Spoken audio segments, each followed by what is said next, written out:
Ulama sepakat bahwa basmalah baik yang terdapat dalam surat An-Naml ataupun di awal surat Al-Fatihah atau di awal surat-surat yang lainnya itu merupakan ayat Al-Quran, bagian di Al-Quran, ya, bagian Al-Quran. Kemudian mereka sepakat yang kedua lagi adalah dia adalah satu ayat dari surat An-Naml, yaitu yaitu tentang tadi kisah Sulaiman ketika mengirim surat kepada Ratu Balqis.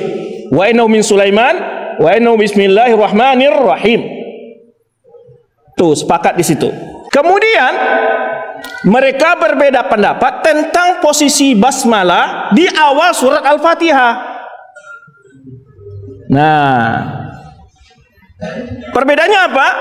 Apakah basmalah di awal surah Al-Fatihah itu satu ayat dari surah Al-Fatihah atau dia merupakan ayat tersendiri seperti di awal surat-surat yang lainnya? Kalau antum lihat di surat-surat lain kan tidak diberi nomor satu ya. Mulai dari setelah Al-Fatihah Al-Baqarah, kemudian apa lagi? Ali Imran, kemudian apa lagi? An-Nisa, kemudian apa lagi? Al-Maidah, kemudian Al-An'am, kemudian Al-A'raf, kemudian Al-Anfal. Lihat semua itu bismillah tersendiri, tidak diberi nomor. Beda dengan Al-Fatihah. Dan Al-Fatihah ini ada perbedaan pendapat ulama. Jadi akan pula nanti ketika antum dapat surat Al-Quran cetakan dari Maroko atau dari mana, itu basmalahnya tidak dikasih nomor. Oh, ini Al-Quran palsu gitu ya. Kan sempat pula beredar viral sebelum ini ada model tulisan yang qiraah bukan qiraahnya Hasim qiraah yang masyhur di Indonesia, itu disebut ini Quran dirubah-rubah. Padahal itu dengan bacaan qiraat lain.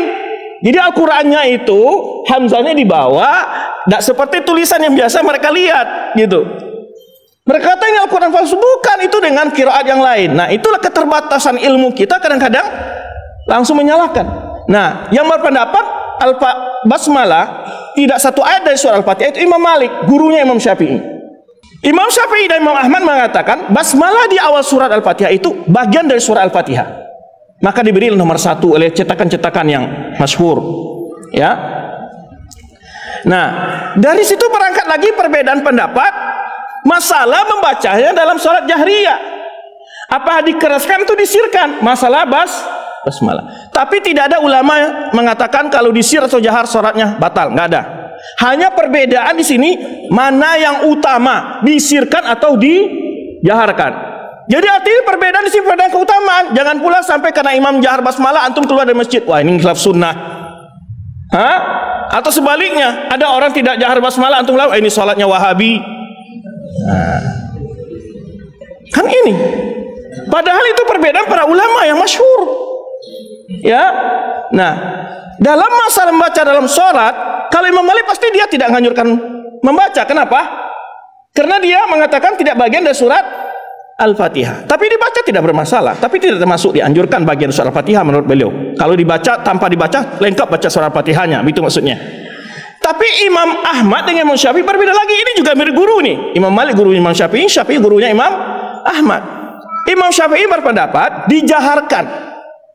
Dalam salat jahriyah dibaca bismillahirrahmanirrahim, didengarkan. Nah, Imam Ahmad walaupun sependapat dengan Imam Syafi'i, salah satu ayat surat Al-Fatihah justru beliau memilih disirkan. Bismillahirrahmanirrahim, kemudian baca keras Al-Fatihah. Dan setiap keduanya punya dalil. Ya, pertama dalilnya Anas bin Malik, kemudian hadis Abu Hurairah yang dalilnya Imam Syafi'i. Kita Abu Hurairah mengimani, saya sudah menyerupakan kalian salat seperti salatnya Rasulullah. Ketika itu dia menjahar basmalah. Tetapi hadisnya yang mensirkan juga di Sahih Bukhari. Kenapa saya katakan Sahih Bukhari? Ada pula video yang viral dari seseorang orang-orang yang biasanya menyebar isu Wahabi, katanya tidak ada dalilnya, tidak ada hadisnya. Dalam Sahih Bukhari hadisnya, hadis Aisyah. Dia katakan aku salat di belakang Rasulullah SAW, belakang Abu Bakar dan Umar. Tidak, dia selalu memulai dengan Alhamdulillahirabbil, berarti tidak terdengar bacaan Bismillah. Jadi masing-masing menjadi. Kenapa saya selalu menyampaikan perbedaan pendapat para ulama ini untuk meluaskan wawasan kita dan tidak membuat kita ta'assub atau fanatik dan satu pendapat. Itu maksud saya.